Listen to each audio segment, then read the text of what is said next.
we do have a developing story tonight. The entire high school football season canceled. JV, varsity, the whole thing done.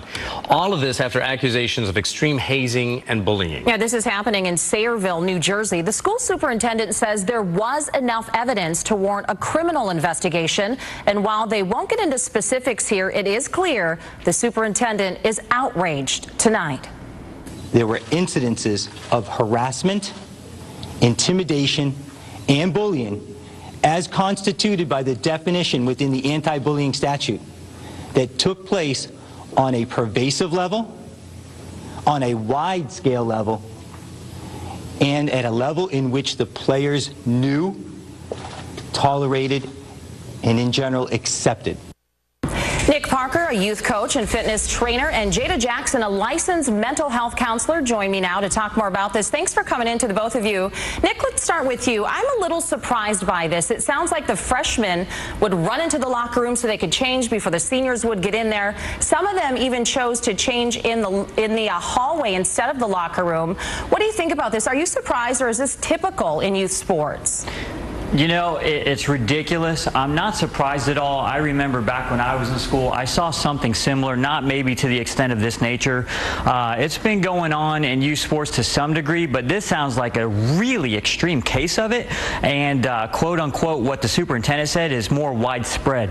So you have a lot more guys involved than just a handful of the seniors or upperclassmen.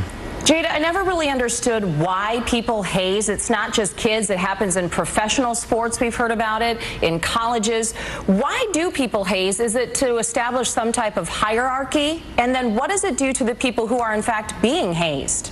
It definitely establishes a hierarchy. Unfortunately, it's doing the opposite of what they're intending it to do. Obviously, they want to toughen the players up, but that's not what it's doing. It could actually traumatize the players. And I'm really saddened to see that the bullying continues to persist, because at the end of the day, what we really want to see happen is for these kids to be able to go into an environment and have a healthy atmosphere so they can develop in a healthy manner. So what do you think about the superintendent's decision to shut down the entire program? Jada, good or bad?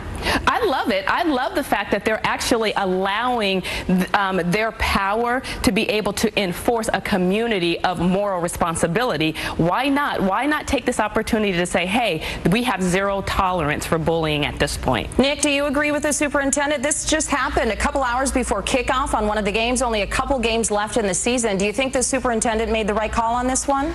Not so sure. I know there was a poll that was done that 70% of the people in the community thought it was the right decision, so maybe I don't know enough, but from an initial perspective, you're hurting the freshman team, the JV team, the band, the cheerleaders, and there's a lot of people who are paying for maybe what was a handful of people, so I'm not really sure. All right. Nick Parker, Jada Jackson, thank you both for coming in. We appreciate your insights.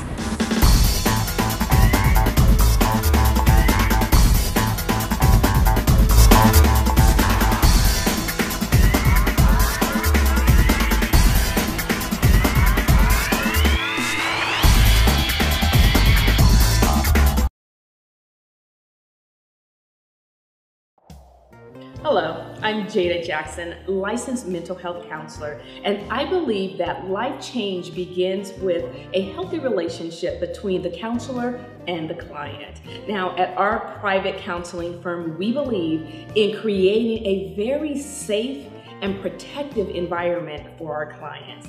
Now, although I'm a licensed mental health counselor dealing with very complicated issues that include anxiety, depression, grief, trauma, and sexual abuse, I'm also a life coach, and that means I deal with very common life transitional issues and career development challenges. Now, counseling is not an admission for weakness or failure. It's a bold statement of power and security and strength. And I want to help you develop a healthy treatment plan and strategy so that you can achieve your ultimate success in life. Remember, your journey for success starts now. Stay tuned for ways that you can contact me today.